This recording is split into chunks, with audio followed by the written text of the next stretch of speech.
Olá, pessoal, tudo bem com vocês? Eu sou o Charles de Oliveira, um dos curadores e produtores do projeto de educação socioambiental Rios Descobertos. Hoje nós teremos uma aula com um convidado muito especial, que faz parte das atividades pedagógicas da edição O Céu e Suas Águas, que aconteceu em 3 unidades do Céu de São Paulo em 2023. O nosso convidado especial hoje é o César Pegoraro, educador e mobilizador da causa da água, que vai contar um pouquinho para a gente da atuação do SOS Mata Atlântica com um projeto chamado Observando Rios e também falar um pouco como foi a experiência dele com a atividade a campo de coleta e análise da água com os alunos do ensino fundamental do Céu Cantos do Amanhecer.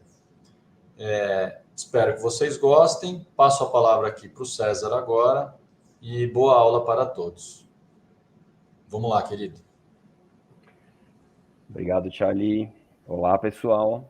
Desejo que estejam bem. Então, vamos embora, né? Antes de falar é importante a gente destacar sobre essa nossa relação, né? A gente vai falar de água, é complexo falar sobre água sem expandir a percepção sobre água, né? Aí faz muito mais sentido, obviamente, a gente falar sobre o que é água. Se eu perguntasse para vocês o que é água, todo mundo vai lembrar de um copo d'água, do banho que tomou ontem ou hoje, né? Das mãos que lavou há algum tempo. Mas, para a gente entender um pouco mais sobre água, eu queria fazer uma viagem com vocês, trazer alguns elementos, e como o Charlie falou, a gente olha para esses elementos, a gente entende um pouco mais sobre água, sobre onde estamos, essa nossa relação com o ambiente, essa nossa relação com as questões hídricas, e aí vamos falar um pouquinho de como é que foi essa experiência no Cantos do Amanhecer. Então, vou falar bem rapidamente o porquê que a ONG SOS Mata Atlântica trabalha com a questão água, né? Então, para quem não conhece, SOS Mata Atlântica é uma entidade, uma organização da sociedade civil, que vem buscando trabalhar com essa questão da Mata Atlântica, né, nos 17 estados brasileiros, e alguns dados bastante importantes, assim, entender que é justamente nesses estados brasileiros onde a gente tem a abrangência desse bioma, que é a Mata Atlântica, a gente tem a maior parte da população brasileira, cerca de 72% da população que vive no Brasil está na região da Mata Atlântica, é a região mais rica do Brasil, né, concentra maior PIB nacional, e obviamente é um bioma que abriga esse monte de pessoas e a gente precisa entender um pouco mais sobre ele, até para a gente poder falar de água. O que acontece de histórico nesse bioma é justamente tudo isso que a gente conhece como história do Brasil começou nesse bioma. Então, se a gente for pensar em todos os ciclos econômicos, toda a fase de exploração, toda a fase comercial, toda a fase industrial, toda a fase urbana, teve início na Mata Atlântica. Ou seja, é aqui que começou o Brasil, né? Então, e quando a gente pensa desse começar um Brasil, ou do Brasil que temos hoje, é claro que se todos esses fenômenos históricos, se todas essas passagens históricas aconteceram nesse bioma, é claro que ele passou a ser o bioma com o maior impacto sobre a sua preservação, sobre a sua existência. E foi por conta disso que a SOS Mata Atlântica, desde a década de 80, vem monitorando o que acontece com esse bioma, monitorando os impactos nele, e buscando, obviamente, ações de reversão desse impacto. Originalmente, a Mata Atlântica está descrita aí no mapa, né? Então, toda essa parte verde diz respeito à Mata Atlântica. De tudo isso que existia de Mata Atlântica originalmente, a gente tem apenas 24%. E 24%, se a gente ainda for considerar os fragmentos com menos de 1 hectare, ou seja, menos de 10 mil metros de área. Ou seja, são poeiras de Mata Atlântica, né? Se a gente for considerar os fragmentos maiores, esse número cai drasticamente para 12%. Ou seja, mostrando o impacto que tem sobre esse bioma e entendendo que, a gente vai ver mais na frente dessa conversa nossa, a importância que a floresta tem para a água, né? Vocês vão ver que não existe água sem floresta, assim como não existe floresta sem água. Então a gente vai chegar lá, mas a ideia é essa, né? Entender que nosso bioma estava assim originalmente, e o que sobrou são fragmentos bastante pequenos, né?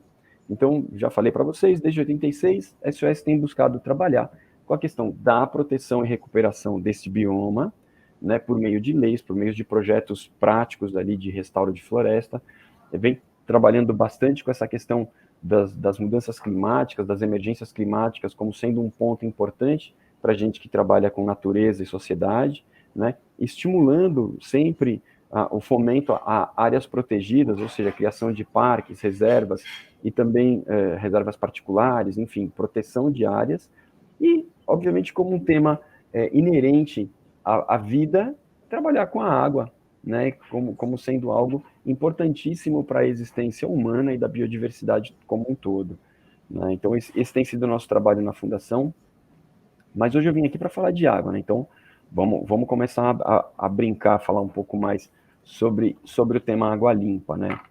Vou mostrar para vocês mais para frente um projeto demonstrativo, um projeto de mobilização que a SOS faz, chamado Observando os Rios, um projeto que comemorou 30 anos de existência, Uau. Agora em 2023, de mobilização da sociedade civil, de incidência política nos programas de saneamento, né, nas políticas de saneamento, buscando justamente isso, né, a gente mobilizar a sociedade, a gente pressionar politicamente para que saneamento básico seja uma coisa que exista, que a recuperação e proteção dos rios seja algo que deixe de ser vontade apenas e seja algo na prática. Daí eu vou mostrar mais para frente para vocês no final um pouco do que é esse projeto mais detalhadamente e o que a gente fez com esse projeto no Céu Cantos do Amanhecer, né? E a primeira pergunta que eu queria fazer para vocês é essa, né?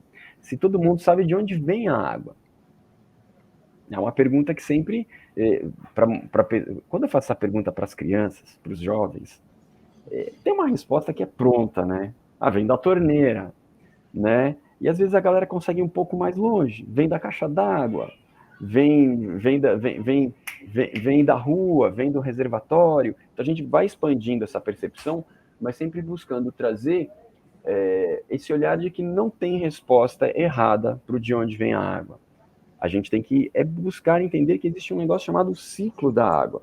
Exato. Ou seja, essa água ela está em circulação no planeta há alguns bilhões de anos. É a mesma água que está aí. E aí eu gosto de, obviamente, quando a gente olha para essa imagem, primeira coisa, a gente entende a função da floresta. Então a gente entende que tem uma parte ligada à vegetação, ligada às florestas, que é justamente o processo da evapotranspiração. As florestas fazem esse bombeamento da água do subsolo, né, da água do lençol freático, para a atmosfera, promovendo algo que é muito importante para a nossa qualidade de vida, que é a umidade relativa do ar, além de que essa umidade relativa do ar também, quando vai para as alturas, sobe na atmosfera, ela começa a fazer a formação de nuvens, que no momento seguinte, encontrando uma frente fria, encontrando uma densidade maior da sua massa, acontece a condensação e volta na qualidade de chuva. Ou seja, as florestas são muito importantes para esse fenômeno da precipitação, né? As florestas são decisivas nesse processo de produzir chuva sobre ela mesma, inclusive, né? E num ambiente urbano, como esse que a gente está, de produzir umidade atmosférica para a qualidade do ar que a gente está respirando. Então, assim, mais uma vez, floresta e água juntinhos, né? Sim. Num ambiente urbano, essas florestas também são bastante importantes para abrigarem as nascentes dos nossos rios urbanos. Só no município de São Paulo, são mais de 1.700 nascentes catalogadas. Ou seja, a gente tem um volume bastante expressivo de nascentes compondo os nossos rios, engrossando, né, dando mais caldo para os nossos rios urbanos, e a presença dessa água depende dessas florestas. Mas, voltando para o nosso esqueminha aqui sobre o ciclo da água, quando a gente percebe que existe uma circulação de água, e essa água ora está embaixo da terra, ora está no rio, ora está no mar, ora está na nuvem, ora está dentro dos seres vivos, né? A gente, coincidentemente, é 70% água. Eu gosto de fazer uma pergunta, e vou fazer para vocês. Quantas águas existem no planeta? E essa pergunta ela é bastante importante porque a gente tenta categorizar tudo, né? Então, eu sei que já tem gente aí que pensou na água do rio, na água do mar, na água da chuva, mas quando a gente olha a questão do ciclo, a gente não consegue separar qual água está onde. No momento seguinte, ela já não está mais na nuvem, ela já está caída no rio, e daqui a um tempo ela já não está mais no rio, ela está no mar, e daqui a pouco no mar ela já está dentro de algum organismo vivo.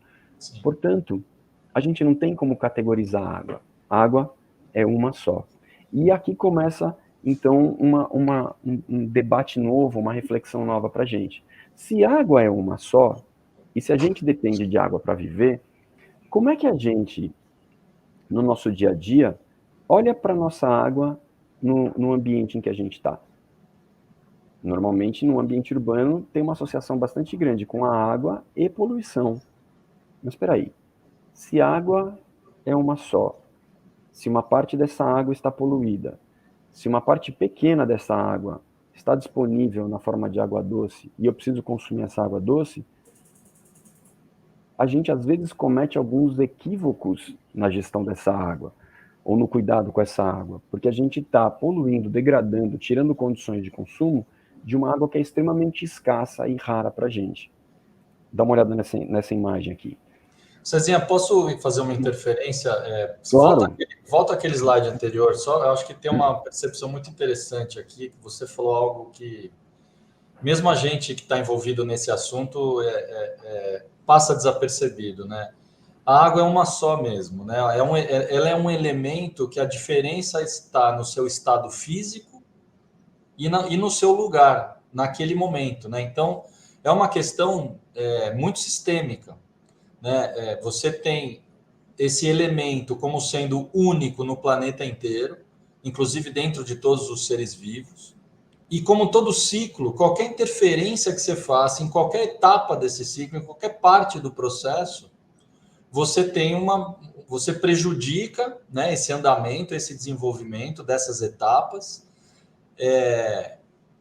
o que torna a percepção do cuidado da água uma coisa muito complexa, mas ao mesmo tempo necessária de entender que ela é uma só. É a única forma de a gente compreender que o cuidado da água ele não é pontual nas pequenas partes desse ciclo. Ele é um pensamento geral. Óbvio que algumas atuações elas têm que ser pontuais e práticas, como, por exemplo, pequenas estações de tratamento de água em afluentes, antes de que essa água chegue num rio maior, obviamente.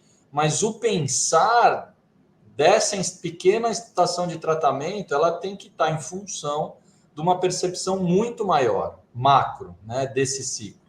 Então, acho isso muito, muito interessante de entender a visão do ciclo mesmo. É um processo, né? Se não entender o processo, fica muito difícil mesmo da gente conseguir atuar de forma macro, né, para cuidar desse elemento. Que, como você disse, ele é tão importante para a vida, né? Se não é o mais importante para a vida. Era isso. Boa, Charlie. Não, e quando a gente vê, acho que só corroborando na sua reflexão, quando a gente pensa no processo do ciclo da água, imagens como essa que eu estou mostrando para vocês, a gente vai encontrar os montes nos nossos livros didáticos, nas nossas videoaulas, na internet.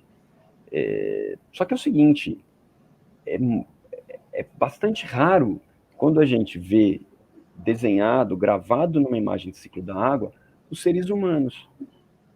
Porque a gente também está o tempo inteiro consumindo água desse ciclo e devolvendo água para esse ciclo.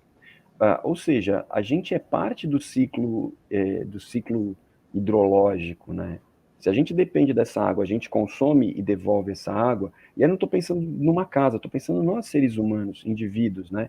A gente está o tempo inteiro com as nossas garrafinhas, os nossos copinhos, tomando água, e a gente está o tempo inteiro transpirando, a gente está o tempo inteiro urinando, defecando, chorando, a gente está devolvendo água o tempo inteiro.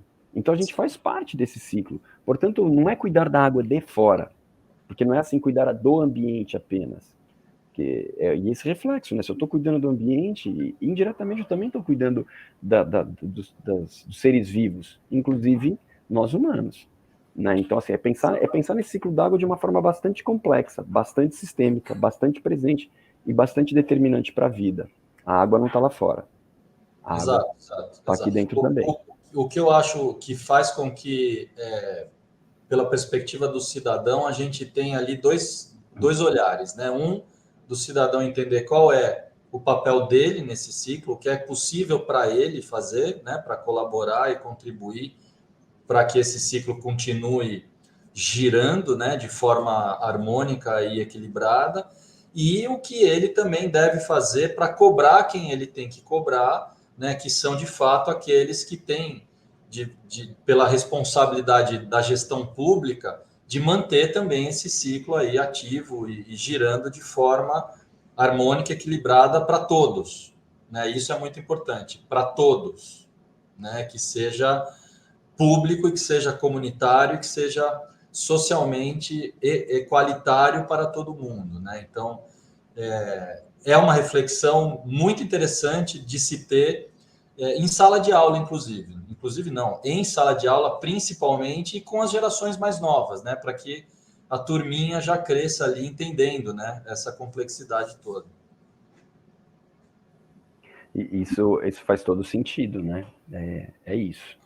E assim, acho que olhando inclusive para essas relações, né? Eu quero explorar um pouco dessas relações com a água, porque é isso, a gente não tem ideia dessa complexidade e a gente não consegue perceber tantas vezes essa interferência positiva ou negativa com relação à manutenção dessa água no ambiente. Quando eu falei, por exemplo, do desmatamento da Mata Atlântica, entendamos que se a maior parte da população vive aqui na Mata Atlântica, a gente tem uma situação tão degradada da Mata Atlântica.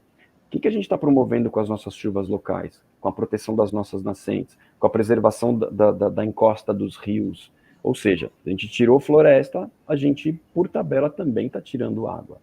Ou a gente está prejudicando o funcionamento desse ciclo da água. Portanto, prestemos atenção. Quando eu falei de Mata Atlântica, lá atrás, a gente também está falando de água, não é floresta.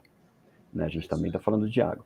E, por falar em água e floresta, queria trazer essa imagem aqui para vocês sobre o como a gente tem tantas vezes, a forma com que tantas vezes a gente olha para a presença dos nossos rios urbanos. Né? Então, isso aqui traz um pouco algo que aconteceu nas grandes cidades, aconteceu na bacia do Pirajussara, né? Que é justamente onde está o Céu Cantos do Amanhecer, que é isso, né? Um rio com seus meandros, com a sua mata protegendo, com a sua várzea, ou seja, essa área que pertence ao rio e é feita para o alagamento do rio, para o transbordamento do rio, que é um fenômeno natural do rio, passando por um processo de ocupação.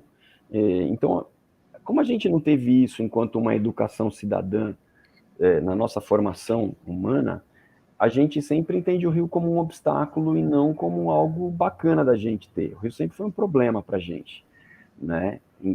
Principalmente dentro das cidades, tá? E um pensamento do século XX. Vamos ser bem categóricos. É importante. Então, o que acontece a gente passou a tratar os nossos rios dessa maneira. Primeiramente, vendo os rios como sendo algo que poderia levar os nossos rejeitos, os nossos resíduos e efluentes. Num segundo momento, entendendo que a várzea do rio estava ocupando um espaço urbano, a gente vai lá com políticas públicas bastante equivocadas de querer domesticar um rio. Então, assim, acredita-se ainda que um rio pode ser domesticado por meio da sua retificação, da sua canalização, e por meio, tantas vezes, do seu tamponamento. Ou seja, a gente faz uma avenida em cima do rio e acha que está tudo bem, é assim que tem que ser. Né? Porque a cidade, a fluidez é mais importante que o rio limpo. E esquece do ciclo. Porque a sazonalidade do aumento do volume de água da chuva e da cheia faz parte de um ciclo. Ou seja, o rio não é sozinho, o rio é um ciclo. Né? Então, essa prepotência nossa, né, como você recortou, da modernidade, ela tem essas consequências mesmo, né? Deixa de se tratar o rio como parte de um grande ciclo, né? E aí é que começa, talvez, Charlie e pessoal do céu, um grande desafio para a gente. Porque, assim, aí de fato o rio passa a ser um desafio, porque nesse tentar domesticar o rio e esquecendo dessa sazonalidade, e a gente não tem controle das chuvas, né? Ora essa chuva é maior, ora essa chuva é menor, ora não acontece.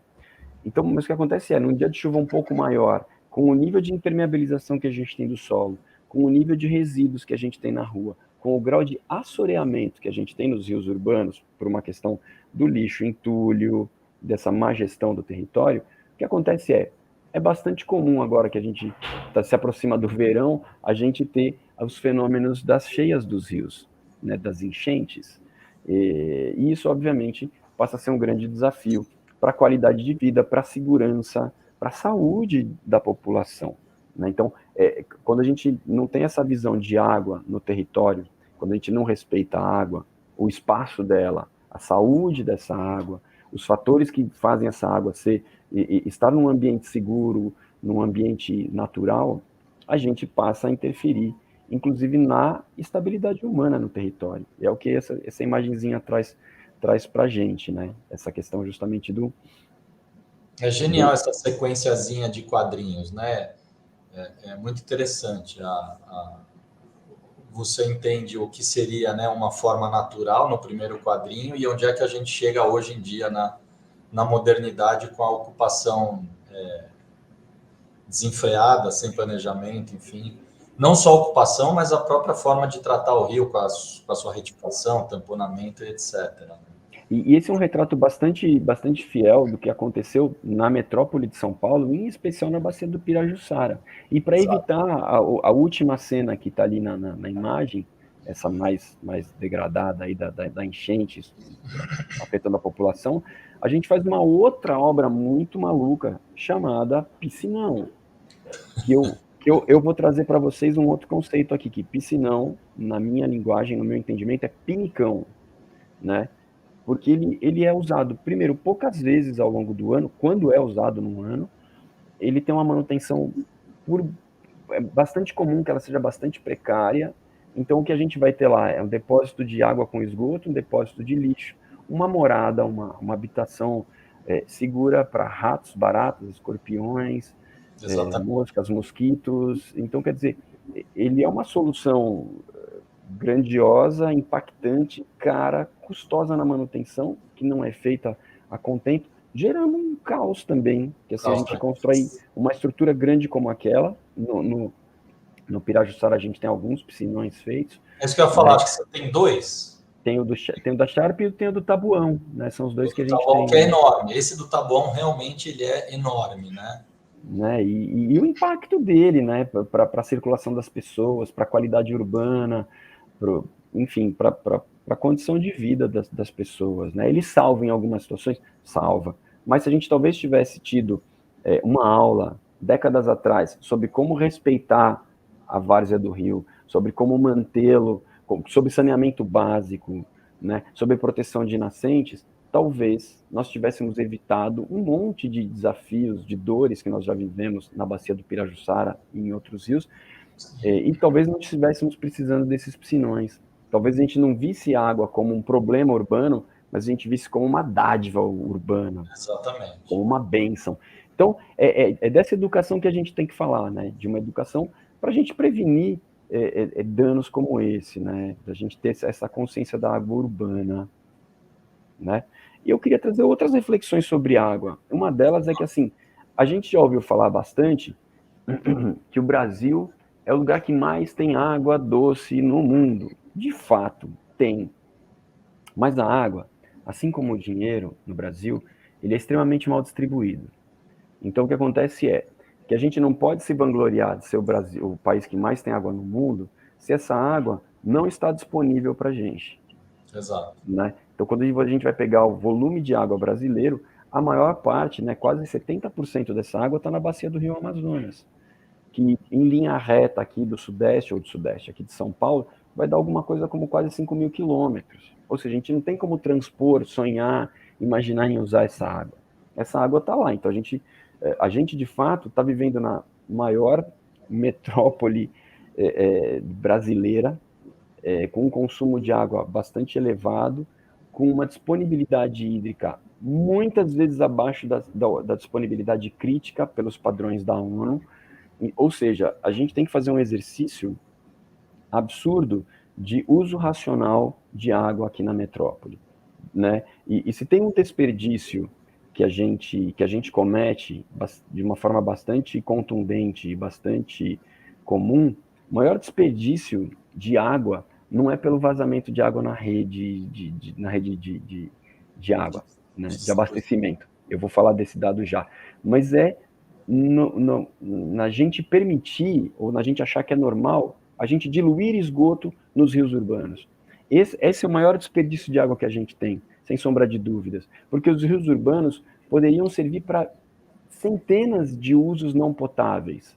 Ou seja, podia servir, no dia que está faltando água na minha torneira, eu podia ir até o rio do bairro, pegar água para fazer limpeza da casa, dar descarga, até lavar roupa, regar minhas plantas. Sim, sim, sim. Mil tarefas. Num dia de calor, ir lá refrescar meus pés, dar um banho no pulso, se os rios urbanos estivessem preservados. Então, assim, quando a gente escolheu politicamente, algumas décadas atrás, diluir os efluentes da cidade nos rios, a gente permitiu que isso acontecesse e fez disso uma política pública, infelizmente, a gente desperdiçou essa água urbana.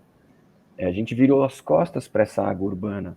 E ela teria um papel bastante importante para a gente, inclusive se a gente for pensar, se a gente tem uma memória clara do que foi a crise hídrica de 2014 e 2015, os rios urbanos teriam salvo a gente de muitas situações aí bem degradantes que a gente viveu no abastecimento e no atendimento das nossas necessidades básicas, né? Então, tem essa questão que é bem, bem complexa, assim, da gente entender que a gente não tem essa disponibilidade de água, a gente vive muitas vezes, como eu já falei, abaixo do crítico pelos padrões da ONU.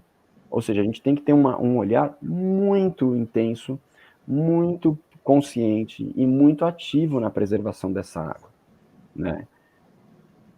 Vale corrigir que 2015 foi uma crise de gestão hídrica e não uma crise hídrica, né? Positivo. Esse detalhe é super importante, né? Eu acho que isso é importante dizer, porque esses números que estão nesse slide, eles são realmente impressionantes, assim, né? E água, e mesmo assim não falta, mesmo assim tem. Só que você muito bem observou, né? A água, mesmo ela não sendo potável, ela continua sendo extremamente importante para o nosso bem-estar, para a nossa sobrevivência, e ela tem diversos usos, que não só né, não sendo potável, não só o de consumo. Uhum. Agora, a gente chegou num grau que ela não serve para absolutamente mais nada, porque nem diluir mais esgoto ela consegue, porque também já saturou. E aí você entra numa outra seara, que é a discussão do tratamento disso, né? Não sei se eu estou me adiantando aqui nesse assunto, mas além né, de toda a complexidade da distribuição, do equilíbrio do que tem de recurso natural disponível por região versus quantidade de pessoas que habitam aquela região, você também tem as sequelas disso, né? E o pós. Bom, o que vem depois? Uma coisa é como eu dou água para essas pessoas, e depois é como é que eu trato, né, a vida que essas pessoas têm, né, o esgoto disso tudo, que é devolvido para a natureza, para a cidade, para esses rios, que é um momento dois, e que é dois numa visão linear, mas no final das contas é a mesma coisa. Né? O ciclo da água ele continua ali girando da mesma forma, e vai continuar girando, independente se ele está limpo ou sujo, né? Isso que é curioso entender também. Meu camarada, o negócio é grande, o negócio é profundo, né? E água é legal porque água está em tudo, né? Eu vou mostrar para vocês já que água está em tudo, então é legal que assim, você falou de água, cabe em todas as rodas de conversa, cabe em todos os olhares, né? Econômicos, políticos, sociais, culturais, água cabe em tudo, a gente não tem como fugir dessas relações, né? E eu queria trazer justamente isso, né? Que água é esse sem fim de utilidades, né? Nós, enquanto cultura humana, a gente só existe pela presença da água, porque nenhuma das nossas atividades humanas ocorrem sem o uso direto ou indireto de água. Então, para qualquer coisa que a gente for pensar, em todos os setores da sociedade, em todas as atividades humanas, a água é um elemento presente. A água é um elemento fundamental.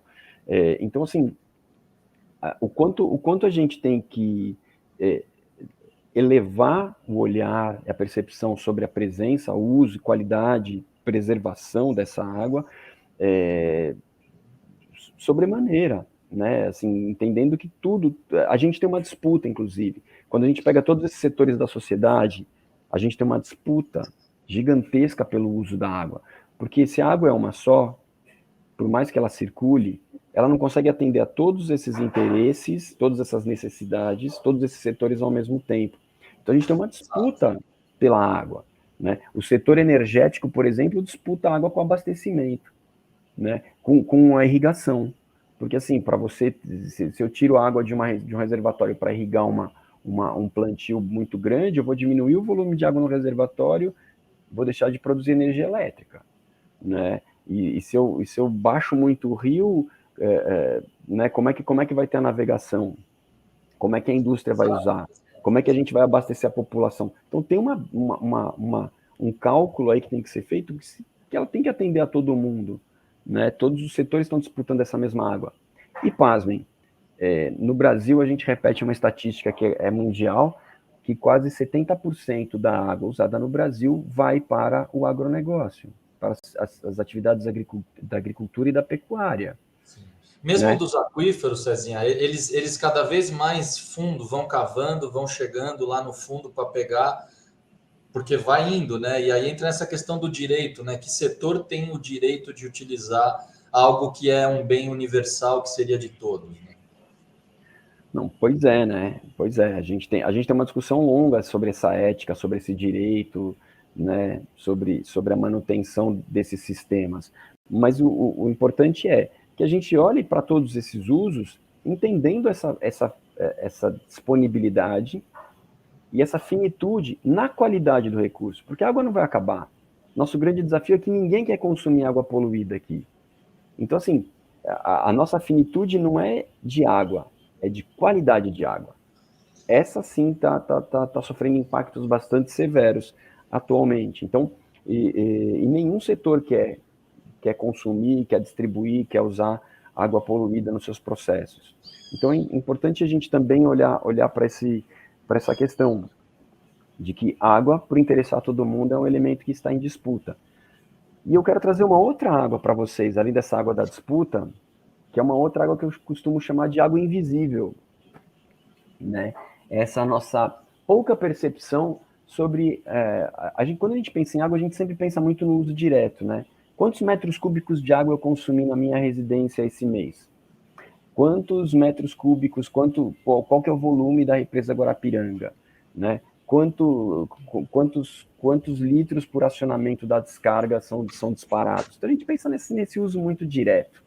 E a gente não pensa nessa água que eu chamo de água invisível, né? Porque assim, tudo que foi produzido, tudo que chega até nós, tudo que nós consumimos, teve na sua produção, na sua distribuição, ou como sua matéria-prima, a água em algum momento. Ou seja, é importante a gente relacionar os nossos hábitos de consumo também, e descarte, né? Hábitos de consumo e descarte, com o consumo de água no planeta. Então, quando a gente vai pensar num simples cafezinho, né? Que Nossa, nós da educação adoramos um cafezinho, cada xicrinha de café corresponderiam a mais ou menos 140 litros de água. Ou para gente que, quando chega aquela sexta-feira, vai tomar uma cervejinha com os amigos para dar aquela amenizada da semana, vejam quantos litros vai representar uma garrafa de cerveja. Você vai falar, é uma garrafa, 600 ml, mas centenas de litros para fazer uma garrafa. Ou, se a gente for pensar num celular, que todo mundo tem e usa hoje em dia, são mais de 10 mil litros de água para produzir apenas um celular. Ou, se a gente for pensar naquela carne que o pessoal gosta de fazer churrasco, são mais de 15 mil litros de água para a gente produzir 1 quilo de carne. Ou seja, esse dado é impressionante. Esse dado é impressionante, né? É impressionante. O próprio é um banho, né? Os 15 minutos de banho, 240 litros, né? É assim, é que o banho é isso, né? E aí chega no final do dia, a gente quer tomar um banho, quer descansar, né? É muito curioso isso. Não, então, se a gente perceber que tem essa dimensão da água, do consumo de água. Então, quando a gente fala que tem pressão sobre o sistema de produção, de abastecimento, não é entender só a gente enquanto consumidor final, a gente enquanto colégio, enquanto céu, enquanto nossa casa, mas é olhar para todas essas nossas escolhas. Para produzir combustível, galera. Então vejam aí nessa imagenzinha, para produzir combustível a gente usa a água. Para produzir o veículo que a gente usa, seja o ônibus, seja o metrô, seja um carro, uma moto, uma bike, vai usar água. Para nossa alimentação, que tipo de alimentação a gente está tendo? Alimentações que consomem mais ou menos água? Que tipo de roupa que a gente está usando? Então, assim, é muito legal a gente ter essa noção, entender que o nosso ato tão corriqueiro de escolher o que vamos fazer, o que vamos consumir, impacta também sobre a água. Então, quando a gente pensa nessa coisa da obsolescência programada, né, desses equipamentos que são trocados cotidianamente, todo ano eu tenho que trocar de celular. Pô, cada ano você vai ter um impacto maior sobre a água se você ficar trocando de celular todo ano. Eu prefiro usar meu carro ao invés de usar transporte público. Tem um impacto sobre a água, escolher o seu transporte público, além de impacto sobre o trânsito, né, do que você andar de coletivo. Então, assim, vou comer mais carne ou vou comer mais grãos? Né? Então, assim, impactos que a gente tem que perceber pelas nossas escolhas, pelos nossos hábitos, né, humanos, pela nossa existência. Exatamente. Faz parte do rol de ações que nós, como indivíduos, cidadãos, temos ainda a oportunidade de agir de alguma forma, né? O que ainda nos cabe fazer. Né? Sim, sim. E expandir essa dimensão, né? De que a gente o tempo inteiro está fazendo escolhas e nossas escolhas o tempo inteiro significam impactos maiores ou menores sobre o nosso planeta, sobre os recursos naturais que existem nele. Então, essas escolhas são sempre muito legais, são sempre bastante bacanas. Trazer essa consciência, né? E para a gente que, por exemplo, que está num ambiente escolar, de repente a gente fala assim, pô, vou imprimir um monte de papel, né? Ler na tela do celular, será que dá? No computador, precisa imprimir? Essa escolha é simples, galera. Aí você fala assim, pô, mas eu vou usar energia elétrica no computador. Tudo bem, mas quanto que eu usei de água para fazer o papel? Será que o tempo, Sim, né? Então, papel, a impressora, a impressão, a tinta da impressão, tudo isso. Né? então é bastante importante essas reflexões, né? Tendo sempre algo como um palco. E eu queria trazer uma última reflexão, talvez, para essa questão da nossa água e nossa existência. Nós somos seres dependentes de água, gente, né? A gente sabe, a gente aprendeu aí no mundo das ciências e da saúde que um ser humano como nós não consegue viver mais do que 3 dias sem consumir água, entrar num estado de desidratação que cause colapso orgânico, né? Então, quer dizer, nós somos seres hídricos também. A gente não vive dentro da água, mas nós somos seres hídricos. A gente carrega a água dentro da gente. E a gente tem dados, obviamente, bastante tristes quando a gente olha essa nossa relação com a questão do saneamento básico. Ou seja, quando a gente pensa no ciclo da água, saneamento básico seria esse elemento que faria a nossa água, o nosso efluente humano, a água que a gente consumiu e contaminou. Então, pô, fui lá e lavei as mãos no banheiro, eu contaminei aquela água com a sujeira que estava nas minhas mãos, com o sabonete que eu usei. Aí eu tomei um banho, eu lavei a panela da comida. A gente está o tempo inteiro contaminando a água, a gente está recebendo água limpa, contaminando essa água e devolvendo como efluente. Eu fiz meu cocô lá no banheiro. Pronto, contaminou a água. Né? Então a gente está o tempo inteiro usando água limpa para um asseio, para um bem-estar humano, para uma saúde humana, e a gente está devolvendo uma água contaminada. Essa água contaminada deveria passar pelo tratamento antes de voltar à natureza, para a gente amenizar essa nossa carga de contaminação. Só que isso, infelizmente, não acontece no Brasil. Menos da metade da população brasileira tem acesso a tratamento de esgoto. E isso reflete, obviamente, onde? Na qualidade, na saúde ambiental. Então, quando os rios estão impactados por esgoto, quando a água está contaminada por algum tipo de efluente, é claro que ela será uma água que continuará sendo água, mas ela deixa de ser uma água saudável, ela passa a ser uma água que carrega um risco à integridade humana. E essa integridade humana vai interferir aonde? Na nossa saúde, na nossa qualidade de vida. Então, quando a gente pega esses dados, eles são bastante chocantes no seguinte: 70% das doenças que acometem o ser humano são de veiculação hídrica. Uau. A maior causa, esse é um dado do Ministério do Trabalho e Emprego e também tem um do MEC. A maior causa de afastamento do trabalho em adultos são por doenças de veiculação hídrica. O dado do MEC, se não me falha a memória, é de 2014, que a maior causa de perda letiva, de afastamento das aulas, de perda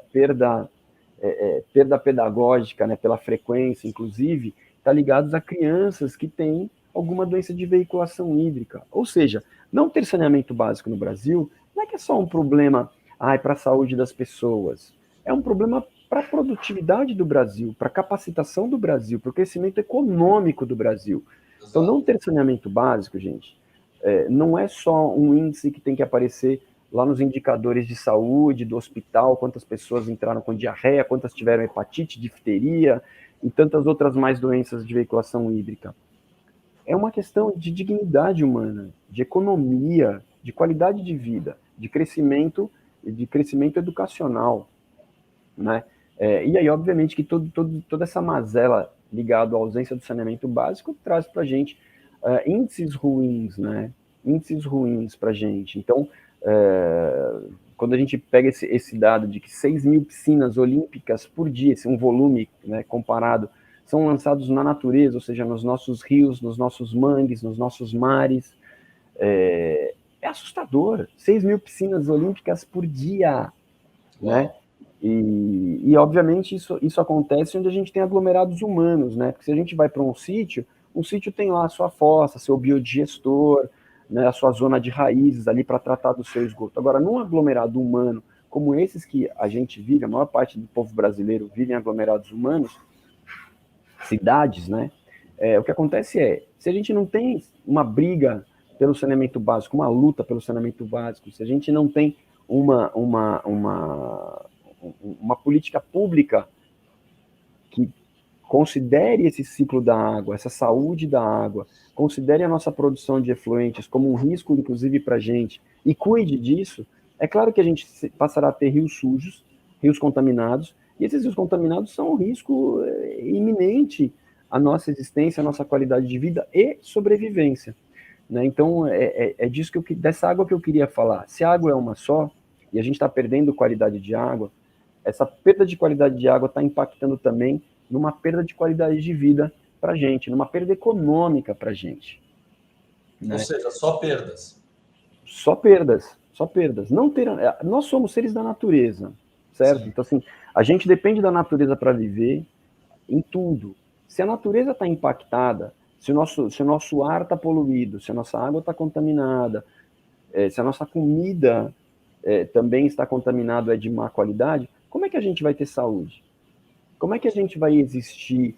Como é que a gente vai estar plena para viver e executar com as nossas atividades? Então, quer dizer que a gente está falando só de água, mas a gente podia trabalhar com um monte de outros elementos que dizem respeito a essa qualidade humana, essa saúde humana ligada à qualidade ambiental, à manutenção dos sistemas naturais, né?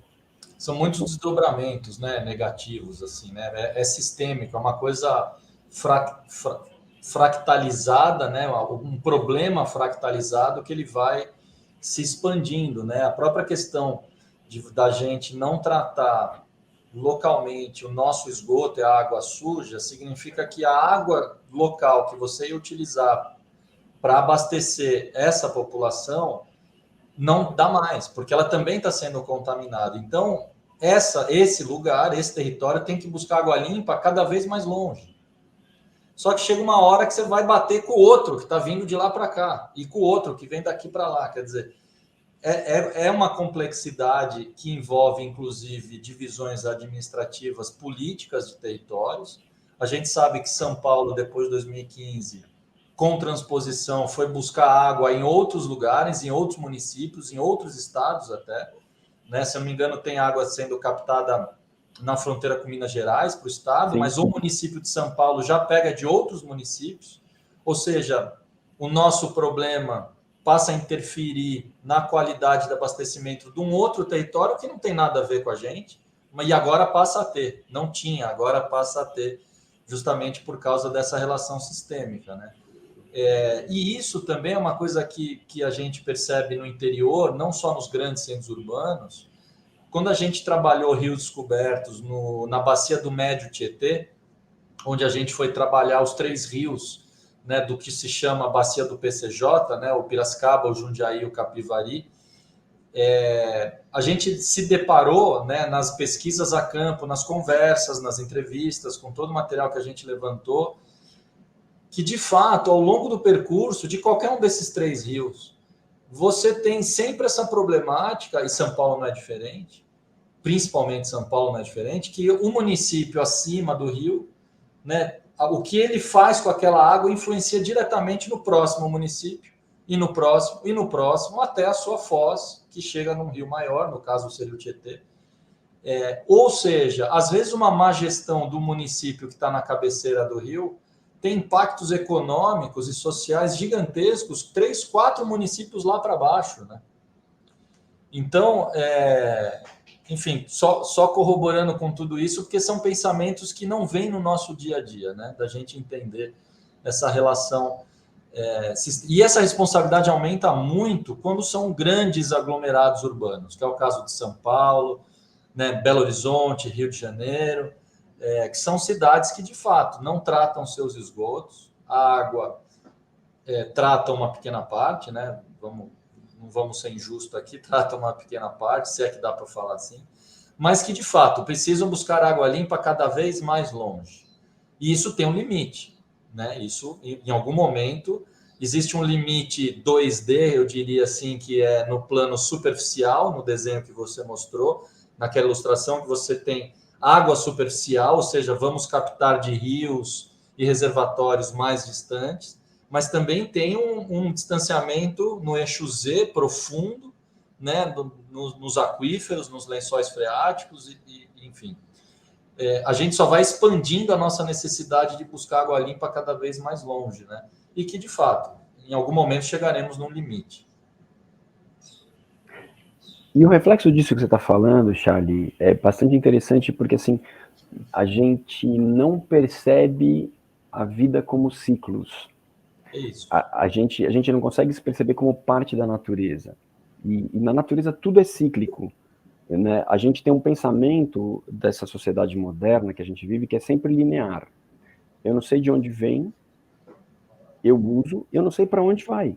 Exato. Então a gente fica aqui no meio só consumindo e descartando, né? Chega até mim, eu uso e dispenso, né? Aperto a descarga, ponho para o lixeiro, jogo na rua, vou no mercado e pego mais, né? Então assim a gente fica nesse meio sem perceber o nosso impacto anterior e o nosso impacto, a nossa pressão, responsabilidade posterior. Né? Então, exato, é legal quando a gente começa a ter esses olhares mais cíclicos, de entender cada vez mais e melhor que na natureza tudo é assim, e nós somos seres da natureza. E quando a gente pensa em natureza, não existe fora e existe dentro. Existe um meio. E você é parte de tudo. Então, assim, minha água é a água que outros seres bebem, é a água que os dinossauros beberam, né? E tá aqui pra gente. Então, como é que eu tô cuidando dela antes dela chegar até mim e depois que ela passou por mim? Né? E isso vale para um pensamento bastante amplo que a gente precisa ter, né? Então, e chegando nos rios, os rios são bastante legais para a gente trabalhar isso, né? Mas eu vou... Inclusive nas águas que os nossos filhos e netos beberão, né? Porque é isso, é a mesma água. É tipo isso, tipo isso. A gente está deixando um legado, a gente está deixando uma herança. Como é que é isso? E aí é que tá, qual legado deixaremos, né? Enfim, tem esse julgamento, né? O que queremos deixar, né? Esse pensamento do presente, do instantâneo, do momento, né? Que é o que você falou, a gente se vê como uma pecinha que recebe e devolve, e a gente não está preocupado nem de onde vem, nem para onde vai, né? Tem muito a ver com essa percepção de viver o momento presente, do consumo atual, meu bem-estar agora, né? E o que também reflete uma falta de, digamos assim, empatia pelo momento presente de outras pessoas, né, na sociedade, que não podem e não têm, que a grande maioria, o direito de pensar assim, né? Porque não tem água de qualidade chegando, né? E estão muito próximas das zonas onde esses esgotos se acumulam também, né? É complexo, é bem complexo. E quando a gente pensa no legado, muitas vezes, Charlina, tem uma outra coisa, né? No mundo materialista, nesse mundo dinheirista que a gente tantas vezes pensa no legado material, né? Dinheiro, bens, propriedades. E poucas vezes a gente para pensar no legado ambiental. Que mundo a Ambiental, gente está natural. deixando, né? Sim. Porque tantas vezes dinheiro e posses não vão garantir água limpa e ar bom e comida saudável para a gente.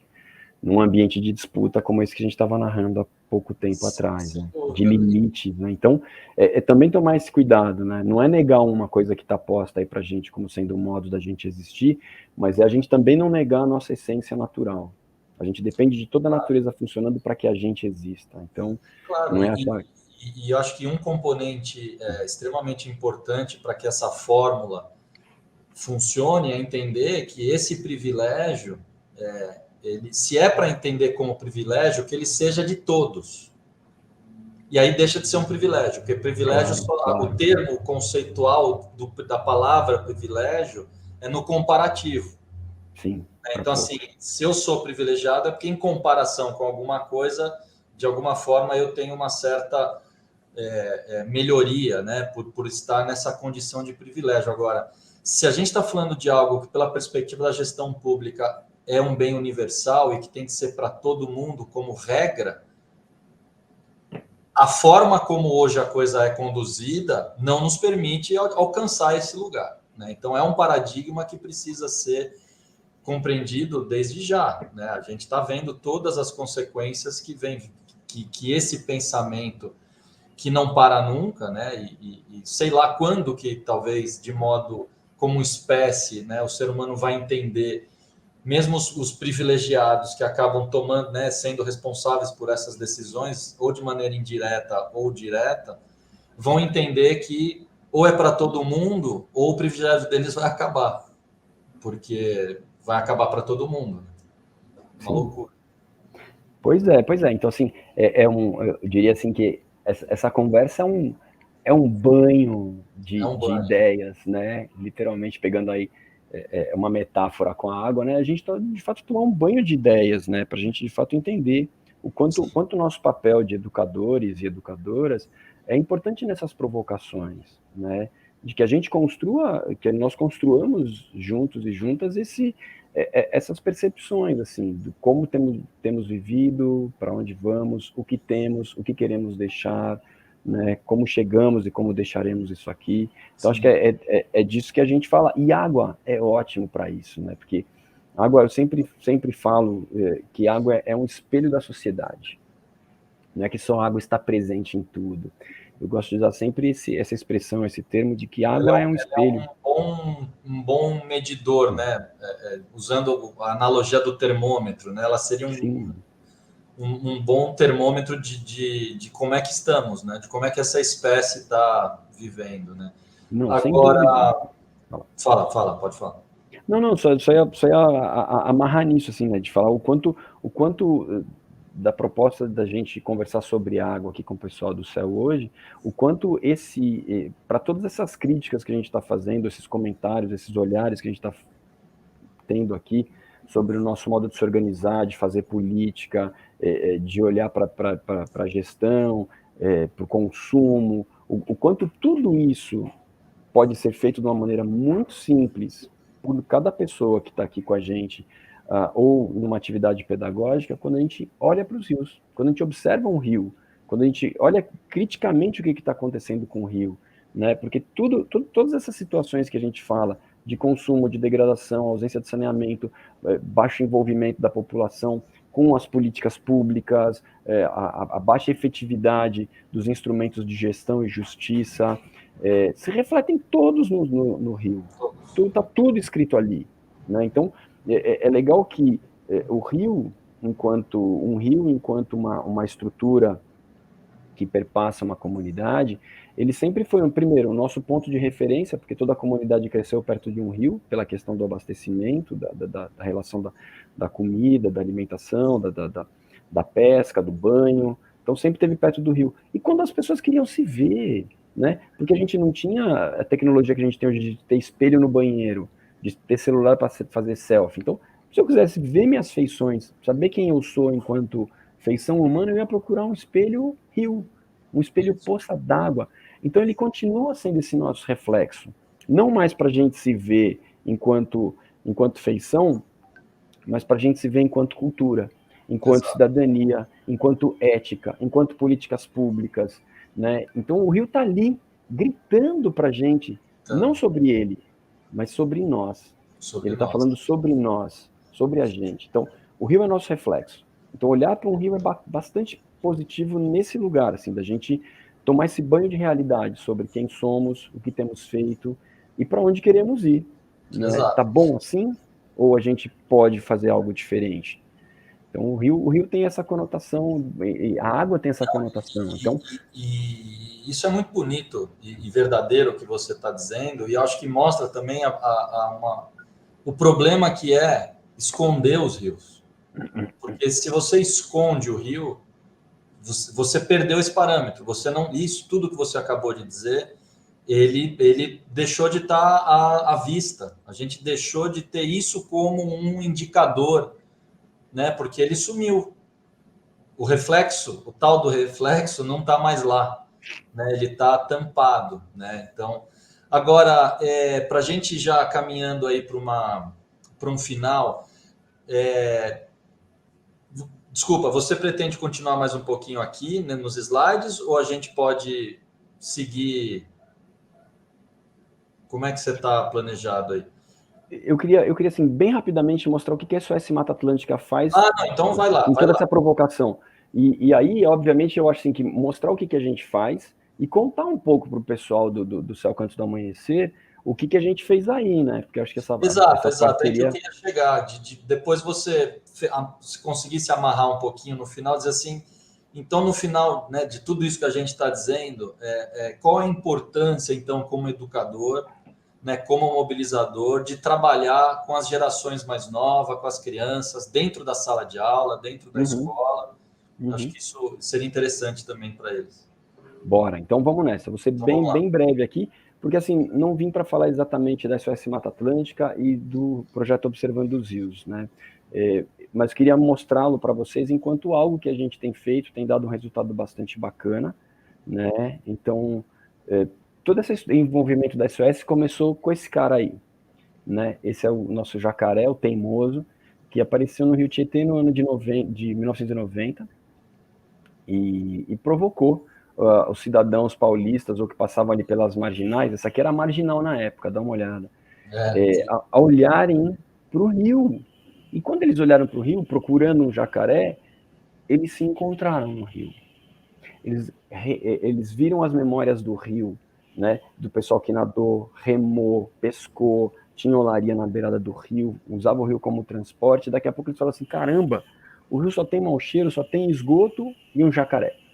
Então, o jacaré foi o grande provocador, tá ele aqui, tá lá no Parque Ecológico do Tietê, ele mora lá hoje em dia.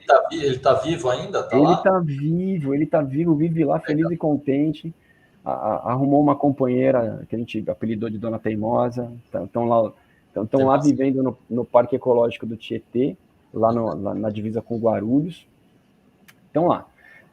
Mas ele foi o cara que ajudou a gente a fazer o quê? Entender que água e floresta tem que estar juntos. Então a SOS Mata Atlântica montou esse projeto, né, o Núcleo União Pro Tietê, fez uma atividades com a Rádio Eldorado, com a BBC de Londres, enfim, e começou uma grande mobilização pelo Rio. E essa mobilização começou com a união das pessoas, né? Então é importante, um ponto legal da gente também deixar grifado aqui, que essas transformações vão também partir de um sentido coletivo, das pessoas entenderem que aquele bem é importante e que elas estão desejando algo diferente, algo melhor, né? Então, para a gente ter políticas públicas funcionando, a mobilização popular é super importante, né? Então, o quanto nós, enquanto educadoras e educadores, temos esse papel de mobilizar a opinião pública, formar essa opinião pública para as transformações socioambientais, né?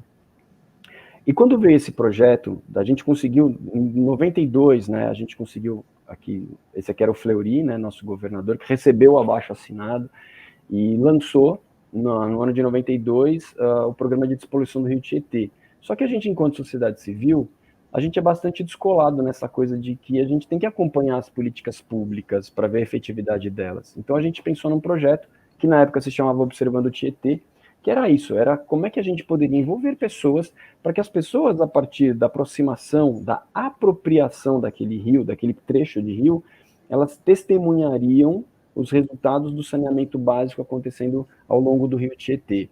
Esse projeto, foi super consagrado no seguinte sentido, é uma metodologia simples, a gente aplicou com a galera do Céu Canto do Amanhecer, né? Então o pessoal passou pelo Observando os Rios, fez uma atividade conosco, aí na casa de bombas da piscina, né? Então a gente coletou uma água lá de uma nascente que está dentro do céu, para a gente fazer essa análise, super rápido, super prático, e traz resultados legais para a gente, para que a gente lute pela despoluição de algum rio, pela preservação de algum rio, pela recuperação de algum trecho deste rio. Esse projeto está acontecendo nos 17 estados da Mata Atlântica, né? Desde o Piauí ao Rio Grande do Sul está acontecendo. Tem uma enormidade de pessoas voluntárias desse projeto, que para a gente é muito legal, né? Ter tantas pessoas entendendo desse trabalho e dando força para esse projeto acontecer na sua localidade. Então, tem uma rede de pessoas que atuam bravamente para defender o seu rio localmente e apoiar as demais ações que acontecem nos rios da Mata Atlântica. Sim. E só uma observação, né? A gente tem o Observando Rios, volta isso. Você tem um projeto, então, que começa de uma maneira inusitada, a partir de digamos assim, de um fenômeno que se apresenta espontaneamente, que é o teimoso, surge no Rio Tietê, né? E chama atenção, ou seja, a gente teve sorte do teimoso aparecer ali, e despertou isso na gente. Esse projeto começa em 93 e 30 anos depois a gente tem esses dados aqui, né? Uma coisa que começou ali, se expandiu nacionalmente. E o que eu acho curioso de fato, é um projeto enorme, extremamente relevante, que tem um impacto positivo, mas tem um dado muito importante que a gente não pode esquecer aqui. Foram 30 anos se passaram, né, para que a gente chegasse nessa amplitude do projeto. Quer dizer, se a gente entende que os impactos acontecem de maneira muito rápida, para você reverter o impacto, toma-se muito tempo. Não é proporcional, não é 1 para 1. Se você demora 1 hora para sujar, você não vai demorar 1 hora para limpar. Né? Isso é muito curioso. Isso é algo que, quando a gente fez a exposição sobre o Rio Pinheiros, a outra edição de Rios Cobertos, Gerivás aos Pinheiros, onde a gente traz uma perspectiva, de certa forma, resumida, né? Porque é uma história muito complexa, extremamente ampla, né? A gente resumiu isso numa exposição, que é assim, da gente entender o impacto que foi retificar, mudar, reverter o curso do rio para bombear a Serra Abaixo, para gerar energia elétrica, para industrializar São Paulo. Como é que isso interferiu no desenho da cidade de São Paulo, no desenvolvimento da Zona Sul e da Zona Oeste, até parte do ABC. Quer dizer, foram 100 anos. Né? Hoje, na virada de 23 para 24, 100 anos atrás, a gente estava no início desse processo de transformação desse contribuinte do Tietê, que é o Pinheiros, que era inexpressível naturalmente até então, mas que tinha uma condição geográfica de estar perto da Serra do Mar, que se a gente jogasse ele para o outro lado, a gente tinha uma condição muito eficiente de geração de energia elétrica, e de fato tem. Né, a uma altura que gera muita energia elétrica com baixo custo, um baixo custo para o consumo de um recurso natural, digamos assim. Uhum. Mas 100 anos depois a gente se encontra nesse lugar. Então, são decisões que são tomadas no momento que a gente... E não dá para a gente julgar e responsabilizar os tomadores de decisão lá atrás, porque era um momento muito inicial do desenvolvimento, e a gente hoje já pode. Hoje a gente já pode entender que os tomadores de decisão precisam compreender o tempo que se leva para a gente conseguir reverter certos processos. E, ao mesmo tempo, acreditar que certas decisões de agora, no longo prazo, trazem soluções positivas. Vale a pena acreditar, e eu acho que o Observando Rios traz isso para a gente. É difícil, é custoso, vai demorar? Vai, mas dá resultado. A gente está vendo aqui, 30 anos depois, algo que surge ali de uma maneira muito particular, se amplia para o Brasil inteiro e agora nas salas de aula, né?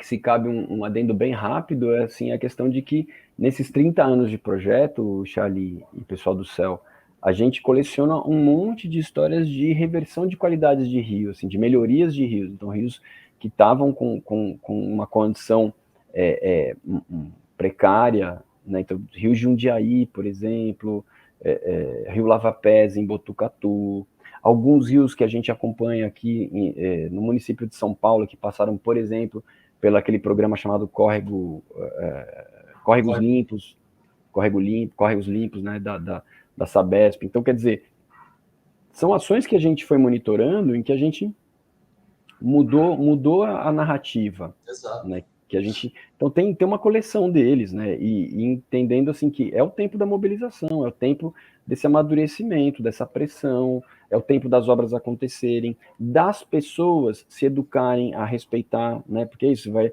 lá e tem a obra do saneamento, mas o pessoal continua jogando lixo no rio. Pô, a gente está tirando o esgoto, mas o pessoal fala, né? Então tem que mudar a cultura dessa população, e isso leva tempo também. Então, mas tem um processo que está instalado, e cabe a gente, obviamente, buscar maneiras da gente se entender como parte, como beneficiários. Tempo, né? Acreditar nesse tempo. O tempo é o nosso aliado, porque o tempo Sim. dá para ver que o resultado acontece, né? Sim. As decisões de agora tomam-se o tempo, por isso que elas precisam ser mantidas nas trocas das gestões públicas também, né? Isso é algo muito importante de entender, né? Elas precisam se manter, não adianta troca o gestor, troca-se toda a percepção e aí as novas... Aí, de fato, a coisa vai demorar muito mais, né? Sem dúvida, sem dúvida. Né? E aí, obviamente, com o projeto Observando os Rios, a gente busca fazer tudo isso que a gente está falando no dia a dia, né? Então, vou só passar umas imagenzinhas aqui, só para mostrar um pouco a galera em ação. E quando a gente fala de galera em ação, tem povo universitário, tem povo de entidade social, tem galerinha de escola, galerinha de igreja, tem populações indígenas, o que vocês imaginarem ter nesse projeto. Aqui um mapinha da metrópole com a distribuição dos grupos, né? Aqui mais focado na metrópole de São Paulo e descendo o Tietê, né? Indo para o interior, sentido oeste, né?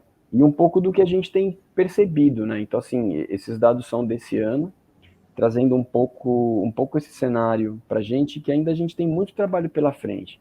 A gente deveria ter a maior parte dos rios em qualidade boa, né? E, infelizmente, o que a gente tem, por essa observação do projeto, por esses 160 rios que a gente conseguiu fazer análise, é que uma parte muito pequena deles tem qualidade boa. Muitos deles estão nessa qualidade regular, que está indicando que eles estão, sim, contaminados, impactados, e uma parte, pouco mais de um quarto desses rios estão extremamente impactados, que são os rios ruins e péssimos, né? Então, o que obviamente está mostrando que é necessária uma intervenção bastante grande, né, para reverter toda essa situação. César, conta para a gente essa qualidade regular, o que é possível fazer com essa água, né, nessa condição regular, assim? Regular? Então, quando a gente tem um rio com condição regular, ele é passível de um tratamento mais severo para abastecimento, por exemplo. Quando a gente fala de pegar um rio regular e botar para abastecimento, ele tem que ter um tratamento severo. O rio de água boa, ele é um rio que tá fácil. Tratamento simples, uma filtragem, uma cloragem já resolve para gente. Agora, rio regular, ele vai exigir, sim, um tratamento bem mais intensivo de filtragens, de correção química da qualidade dessa água, porque ele é um rio que está contaminado. Você diria que a água da Guarapiranga e do sistema Cantareira, eles estão nesse lugar do regular?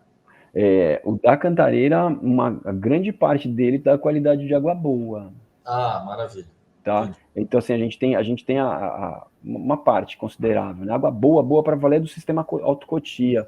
Reservatório Pedro Baite é maravilhoso ali, né? Uma água assim que a gente bebe lá no próprio reservatório.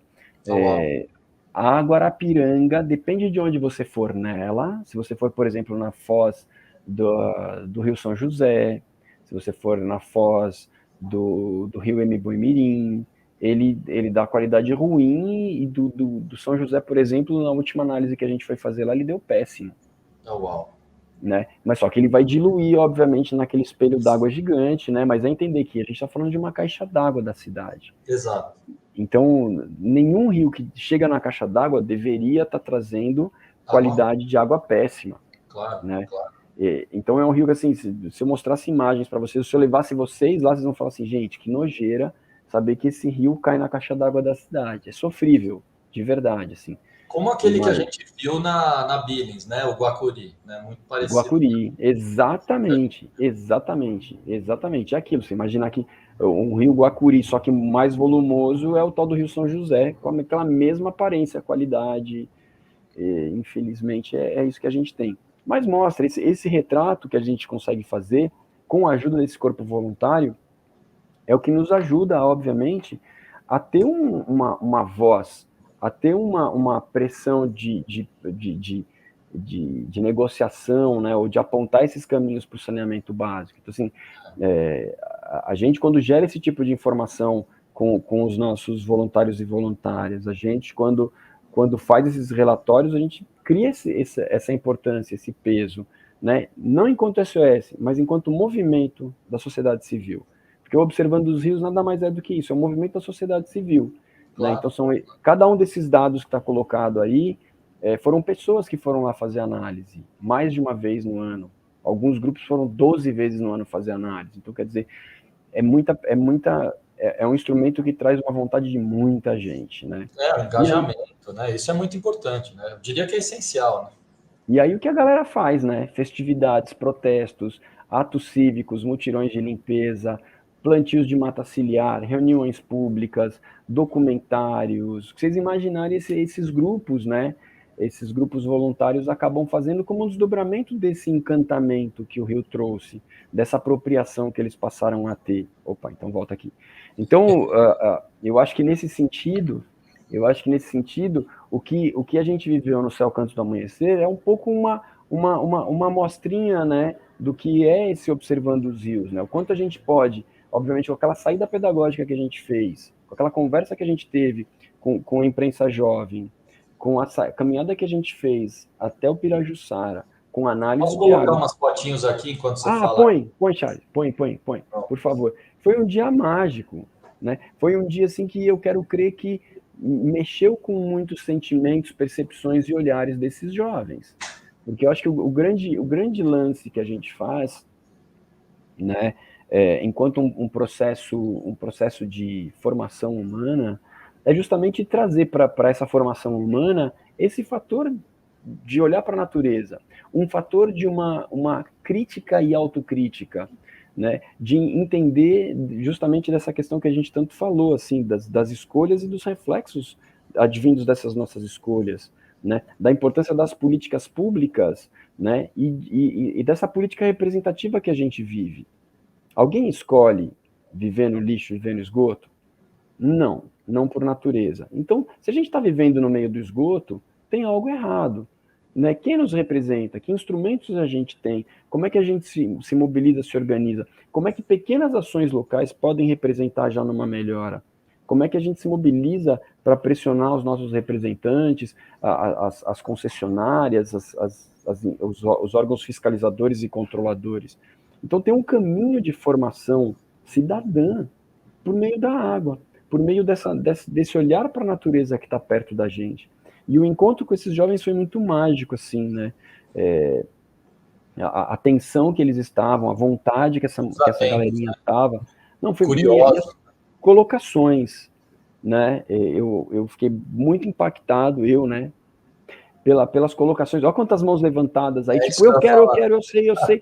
Né? Então, assim, uma participação incrível com coisas muito profundas, muito verdadeiras da realidade, da vontade, da percepção destes jovens que a gente está formando, né? Que eu quero mais é que sejam cidadãos e cidadãs engajadas aí, atuantes pela questão socioambiental, conhecedoras dos seus direitos e deveres, né? Entendendo que meio ambiente saudável não é um capricho, não é um privilégio, é um direito constitucional. Portanto, a gente não está brigando por algo que não seja um direito nosso e algo importante para a nossa qualidade de vida, para a nossa sobrevivência, para a nossa qualidade humana, né? Então, é um pouco desse lugar que eu entendo que o Observando os Rios, em especial esse encontro com os jovens, foi bastante interessante. Foram trazidas muitas questões. Você Fala, diria que acho que uma das grandes potências de toda essa discussão justamente as novas gerações, né? São os jovens em formação, né? Principalmente os mais jovens ainda, né? Aqui a gente está falando de uma turma que acho que está na faixa dos 12 aos 14 anos, mas a gente tem ações, né? O próprio projeto Rios Cobertos, durante o período que a gente atuou no CELS, a gente tinha atividades com a educação infantil, né? E até com Fundamental 1, alunos a partir do primeiro, né? 6 anos de idade, 7 anos de idade. Então, assim, como é que você vê, né, a importância da gente começar cedo, né, com essa turminha, assim, de já trazer essas percepções? Porque a gente viu, assim, eles têm vontade, eles são curiosos, eles estão em formação, tem espaço intelectual para que esse aprendizado chegue, né? Como que você vê essa... E você mesmo, como professor, né? Que eu sei que você também dá aula em escola, quer dizer, como é que você vê esse papel, né, da educação socioambiental? E eu gosto muito desse termo, né? Educação socioambiental. Tem educação ambiental, mas tem educação socioambiental, talvez seja a mesma coisa. Mas quando a gente põe o socioambiental, a gente reforça um pouco mais, a gente ajuda a entender que o ambiental é social, né? É forçar a barra um pouquinho, mas de forma positiva, né? Mesmo sendo redundante, digamos assim. não é redundante, porque quando a gente fala de educação ambiental, Charlie, parece que a gente está olhando para fora, o ambiente. Quando você Isso. traz o social, você está se colocando nesse ambiente, né? Enquanto sociedade humana, você está se colocando nesse lugar de educar-se para o ambiente em que a humanidade é dependente desse ambiente. Então tem uma coisa assim que eu acho bastante positivo enquanto termo, educação socioambiental. E sobre essa educação ambiental e socioambiental ser feitas para jovens, para crianças, eu acho obviamente importante, porque assim, não fez parte da nossa formação. Se a gente for olhar aqui, todo mundo que está nos ouvindo aqui, está nos vendo, a gente não teve isso na nossa formação básica, né? Então, assim, a gente aprendeu já na nossa idade adulta. E eu entendo que essa educação não deve ser vista apenas para os jovens. Que privilégio que eles possam ter, que bom que a gente tenha espaços como o CEL, que está promovendo esse tipo de diálogo, esse tipo de formação. Só que nosso grande desafio esses jovens ainda não são tomadores de decisão. Esses jovens não são eleitores e eleitoras, esses jovens não são contribuintes. Então, eles não... Por mais que a gente esteja formando esses jovens, é super importante que essa educação também seja promovida com adultos. Então, assim, reunião de famílias do colégio, vamos falar com as famílias sobre isso. Ou até porque não pensar numa vivência com as famílias sobre o tema, né? Trazer perguntas, enquetes, fazer um mutirão para que as famílias participem de alguma atividade nesse sentido, porque adultos e adultas, enquanto essas pessoas que são sim tomadores de decisão, eleitores, contribuintes, trabalhadores, são as pessoas que também têm que estar vivendo esse momento, né? Até para que elas apoiem as crianças e os jovens na realização de atividades que envolvam essa preservação ambiental. Imagina se as crianças chegam em casa e falam assim: ah, vai ter mutirão para pegar lixo lá na beirada do Pirajussara no final de semana. E se os pais e mães não estão sensíveis a essa questão, talvez eles vão falar assim: ah, não, é perigoso, vai não, fica aí, né? E talvez, então esse engajamento tem que ser de todo mundo. Educação ambiental é para todo ser vivente, humano, né? A gente precisa dessa sensibilidade já, né? E se a gente só foca nos jovens, não que não seja importante focar neles, mas se a gente só foca nos jovens, a gente está adiando respostas, adiando tomadas de decisões para quando eles forem adultos, né? Então, e as tomadas têm que ser feitas agora, pensando inclusive naquele tempo que você comentou há pouco tempo atrás, do tempo de resposta que a gente tem para uma escolha, para uma atitude, para um projeto ambiental, para um projeto de saneamento, para uma recuperação de uma área. Tem um tempo que isso vai acontecer. E a gente já está trabalhando na urgência. Então, eu entendo assim que ações como essa, que lindas imagens, hein? Ações como essa, Charlie e pessoal aí do céu, tem que ser para todo mundo. Para todo mundo. Nós, enquanto humanidade, precisamos dessa sensibilização, né? E por mais que os jovens vão ser quem talvez vai ter que encarar bem pesadamente esse cenário e essas respostas, o caminho tem que se... A gente vai ter que pegar uma bifurcação agora na nossa vida. Ou a gente escolhe como é que tá e vamos pro que sobrar de planeta, ou a gente pega uma quebradinha aqui e fala assim, meu, vamos mudar a rota dessa caminhada. Vamos fazer as pazes com a natureza, vamos fazer as pazes com o rio, vamos se renaturalizar enquanto ser humano, né? Então, eu entendo que a gente está nesse momento dessa tomada de decisão já. Portanto, eu preciso muito assim que as pessoas, né, nós precisamos, né, que mais e mais pessoas estejam engajadas com essa questão. E acho que aí um papel bastante legal de um equipamento como um CEL, né, com a abrangência que tem, com a potência que tem, né, fazendo esse tipo de atividade, né? Então eu valorizo muito isso. E só para reforçar, talvez assim, até para trazer mais elementos, né? O quanto que essa atividade que a gente está vendo nas imagens aí representou de um olhar dirigido para algo que é o caminho desses jovens. Eles andam, eles vão e voltam todo dia, o dia inteiro, para cima e para baixo.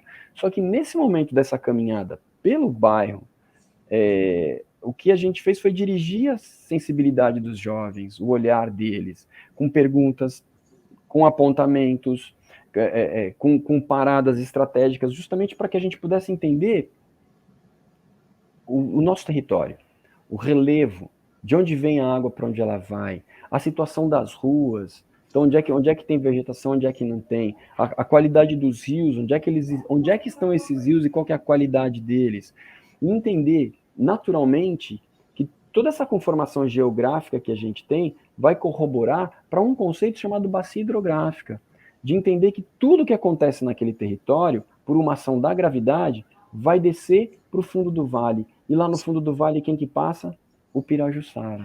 Então, assim, quando a gente chegou no Pirajussara, olhar, fazer perguntas, comentários, coletar a água do Pirajussara, trouxe uma sensibilidade para aquele momento muito grande, daquela questão do espelho, do como é que está o rio, que no momento todo mundo manifestava nojo pelo rio, e daqui a pouco a gente entendeu que o nosso nojo era a nossa falta de políticas públicas. Então, o rio estava só falando para a gente que a gente está sendo vítima do sistema.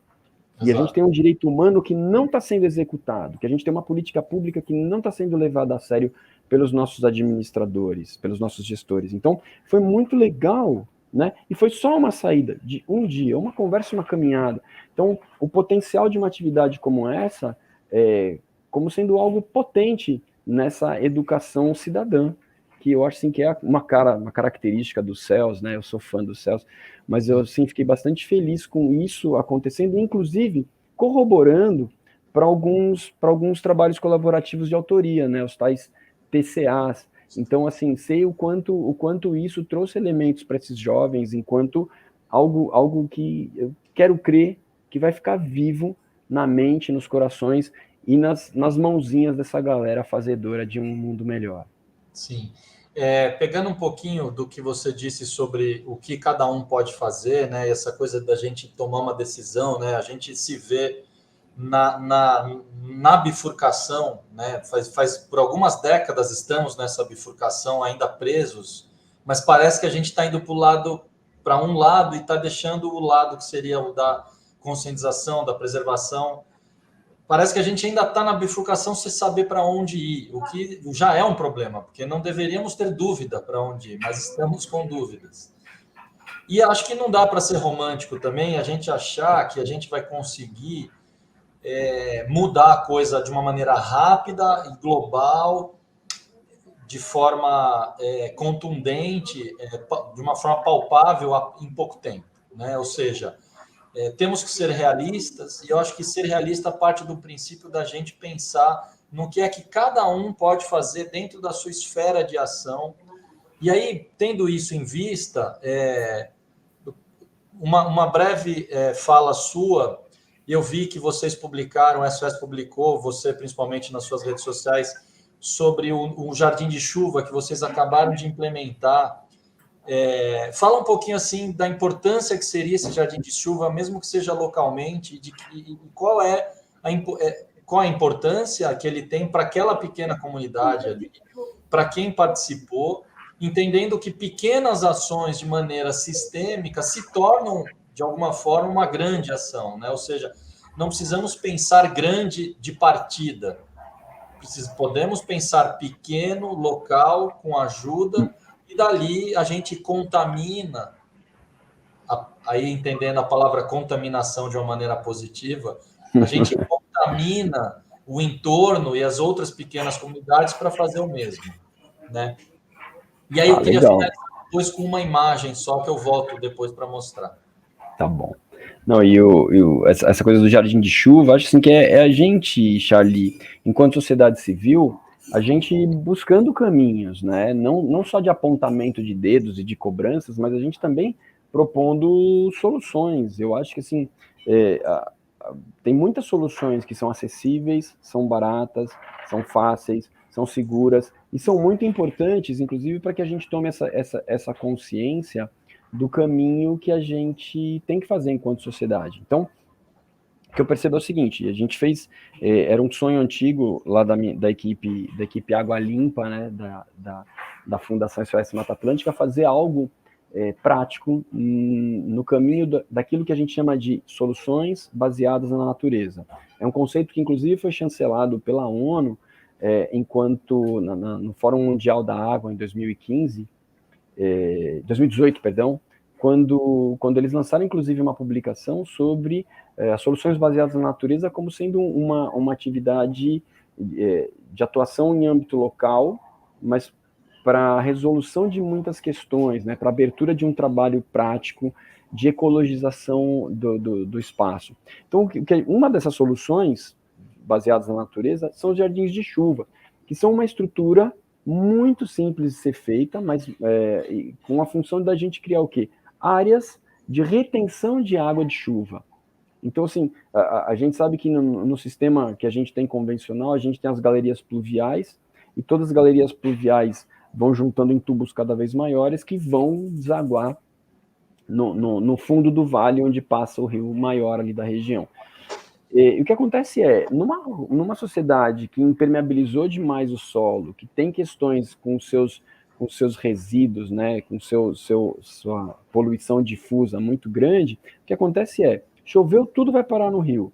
Então, os jardins de chuva, eles são como se fossem obstáculos naturais para que essa água não chegue direto no rio, mas para que antes ela tenha a oportunidade de fazer o seu círculo natural, né, o que seria o quê? A água infiltrar na terra e compor o lençol freático. Então, como o próprio nome já diz, é um jardim, então é uma escavação que a gente faz.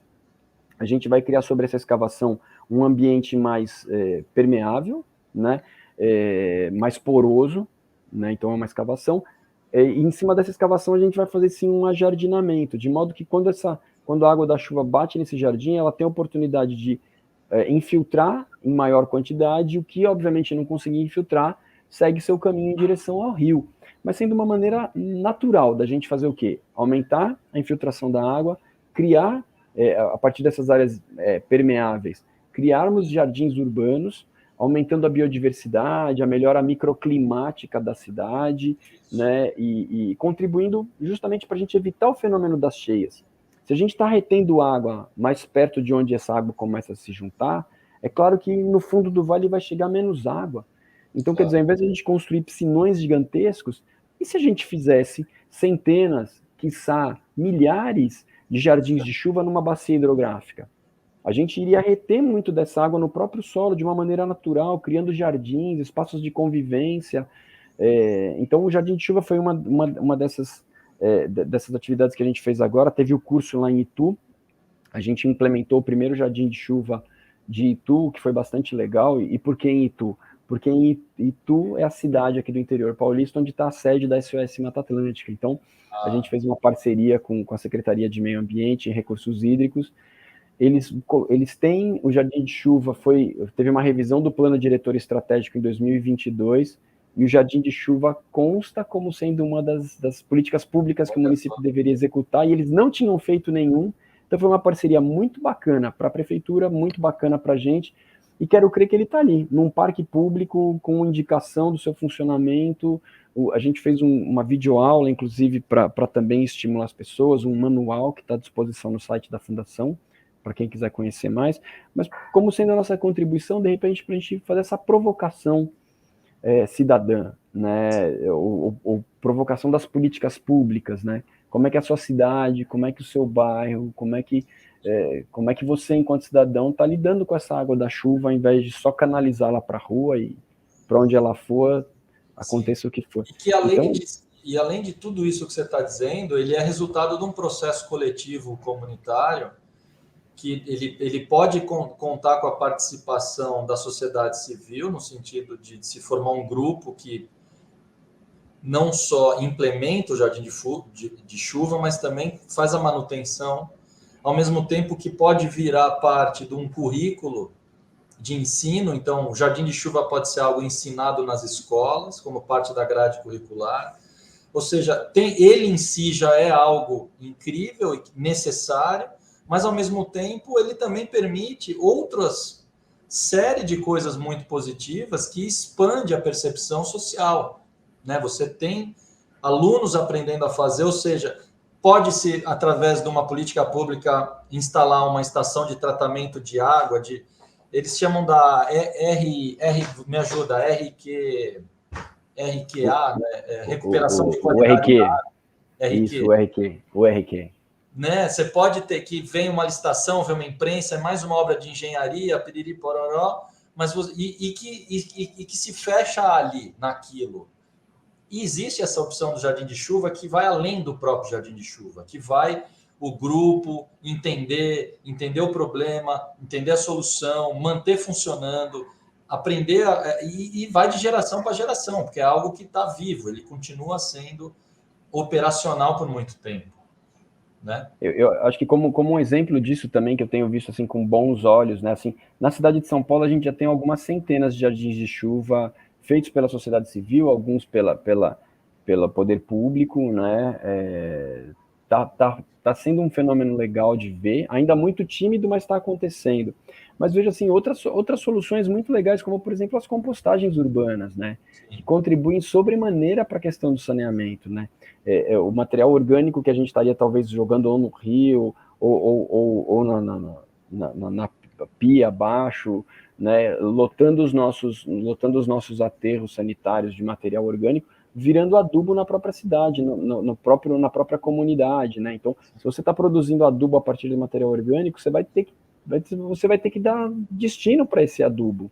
Pô, você vai fazer jardim, vai fazer horta comunitária com área permeável. Então, quer dizer, tem um monte dessas soluções assim simples pra caramba, mas que mobilizam pessoas, mudam culturas, dão respostas simples para problemas complexos, Exato. né? E soluções locais, soluções coletivas.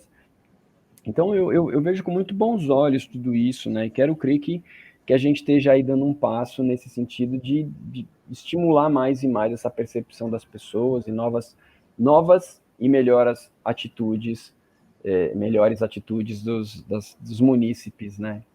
É isso.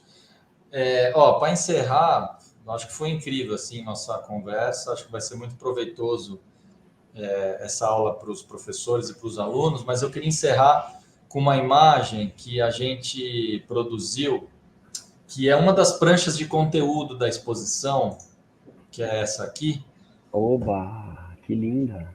que está você com a turminha que fez a atividade, das fotos que a gente acabou de ver, com essa frase: aqui passa um rio. E está todo mundo olhando para baixo. A gente não está vendo o rio, mas está todo mundo olhando para o rio. Uhum. Né? Aí o que vocês estão observando aí? Acho que é aí que ficou legal essa provocação lá na unidade, todo mundo gostou muito dessa prancha. Vocês estão olhando por um acesso ao canal de drenagem que foi construído para esse corpo d'água que nasce embaixo do céu. E aí fica essa reflexão que eu acho que a gente pode encerrar assim, quer dizer, o grande desafio num grande centro urbano como São Paulo é assim, como é que a gente gera empatia e preocupação para a gente cuidar de algo que nós não vemos mais, né, que foi tirado da paisagem. Né? E eu acho que essa imagem traz essa provocação. Dependendo do lugar da cidade que você está, na maior parte, você tem que olhar para baixo. Você tem que entender que o rio está escondido, mas ele está lá. Ele está vivo. Ele não está morto, ele está lá, está vivo, ele está doente, né? Precisa de um certo cuidado, mas ele está lá. E eu acho que essa imagem representa muito, né, essa condição de, olha, tá aqui, ó, ele está escondido, mas a gente não esqueceu dele e a gente consegue observar ele, né? E o caso do céu Canto do Amanhecer é muito emblemático, porque ele não só está em cima de um corpo d'água, ele está em cima do manancial. Esse rio nasce aí embaixo. Não é que ele nasce quarteirões acima e passa por baixo, que seria o caso do céu rosa da China, que é onde a gente Uhum. esteve também. E ele é exatamente assim: a nascente dele está 2 quarteirões para cima. Quando ele chega na rua de cima do Rosa da China, ele já tem uma bica comunitária utilizada pela comunidade há muito tempo. Há muito tempo. Essa bica está lá há décadas. E depois o céu foi implementado em cima do que seria o seu brejão, né? E ele foi canalizado por baixo do céu Rosa da China. Nesse caso é um pouco parecido, só que não. O céu Canto do Amanhecer foi feito exatamente na cabeceira, em cima do manancial desse corpo d'água.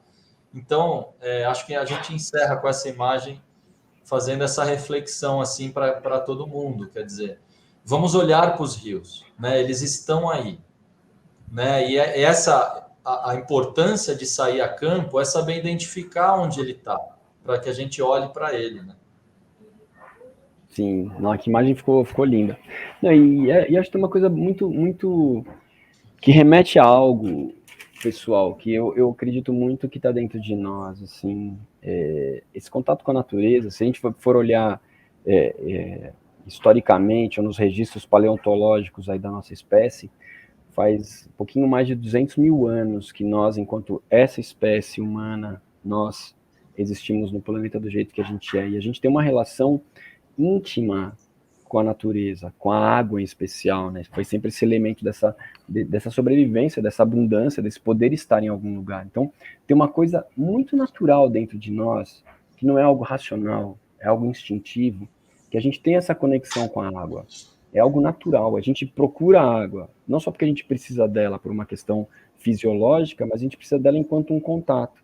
Quantas pessoas que não vão para uma cachoeira, não vão para uma praia, não vão para perto de um rio e se encantam, né? Tomam de fato um banho de energia ali. Então o que acontece é a gente tem essa necessidade natural dentro de nós. Então eu quero crer que quando esses jovens nessa saída que eles ficaram tão impactados assim de olhar para dentro do céu e entenderem o rio que estava ali dentro, é porque eles encontraram um rio, eles encontraram um sentido de rio dentro deles, né? Acho que isso traz para a gente um conforto, traz para a gente alguma coisa ancestral que está gravado em nós, né? Que é muito maior do que o o nosso racional, né? É algo que está aqui dentro. Então, assim, esse encantamento acontece. Então, eu acho que é isso, a gente tem que se encantar com essas possibilidades e fazer desse encantamento instrumento para a nossa atuação de educadoras e educadores, né? A gente entender que a gente tem que ir além do programático, além dos conteúdos previstos nos nossos planos de aula, mas esses conteúdos de uma formação humana, né? E dentro da humanidade a natureza faz parte. A gente sem a natureza, a gente não é nada, então a gente tem que sim ter essas pequenas sacadas, essas fagulhas de olhar, para que esses contatos com a natureza sejam algo que vão nutrir, vão alimentar algo que não está aqui, mas que se a gente tocar esse lugar das pessoas, a gente tocá-las por essa existência, por essa relação ancestral, é claro que a gente vai ter pessoas mobilizadas com aquele tema, com aquela questão, com olhares mais sensíveis e mais atentos às necessidades da natureza. Se a gente atende a natureza, a gente está se atendendo. Então tem uma felicidade que vai rolar nesse fazer pedagógico, nessa formação desses jovens. É isso. É isso aí, querido. Maravilha, muito bonito. Então tá, César, agradeço mais uma vez sua participação. É sempre um aprendizado enorme ouvir você falar. Pessoal, espero que vocês gostem dessa aula. Esse link está compartilhado no YouTube, vocês podem utilizá-lo, compartilhá-lo, e que ele sirva e atenda aí as utilidades, e principalmente que ele sirva de material complementar ao material da exposição que ficou de posse das unidades na biblioteca. Vocês têm acesso ao material da exposição que foi doado ao CEL, então as pranchas de conteúdo, os painéis, a própria maquete, eles estão à disposição de vocês nos próximos anos todos, para que sejam utilizados com as novas turmas. E essa videoaula, a gente pode entender ela como uma espécie de um amálgama aí que serve para amarrar tudo isso. Tá bom? César, obrigado mais uma vez e nos vemos em breve. Tá bom? Maravilha. Obrigado, Charlie. Obrigado, Rios Descobertos. Parabéns aí, galera do CEL. Tamo junto aí. Valeu. Tudo de bom.